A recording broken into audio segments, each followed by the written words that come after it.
ఇంతకు ముందు 25 నుంచి వస్తుంది, ఇప్పుడు 53.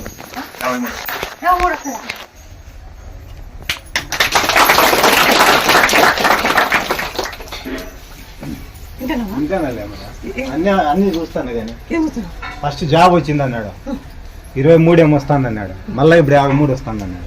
అది నీ మహమే కదమ్మా. అప్పుడు అంటే చేంజ్ చేస్తాను, ఇంకా దానికి డబుల్ అవుతుంది. హైదరాబాద్ అక్కడ నుంచి వస్తున్నారు, కాకపోతే నీ కాడ కడాలు లేవు, ఏం లేవు. ఏమంటే మైమంతో మేము వచ్చిపోతున్నాం. హైదరాబాద్ నుంచి వచ్చినాం. ఇవాళ అస్సలు 6 ఏళ్ళు అనుకోబట్టి నేను పడిపోయింది, జ్వరం వచ్చి పడిపోయింది. మీ కాడికి వస్తాను అక్క, పడిపోతే మళ్ళీ అక్క అక్కడ పోతాను కదా, పోలేదు. అందుకే నీకు జ్వరం వచ్చింది, పోవాలి కదంటే అమ్మనే కనపడింది నాకు. నేను వెళ్తానని మా తమ్ముడిని నన్ను తీసుకుని వచ్చింది. ఎంత కనిపించింది చెప్పమ్మా.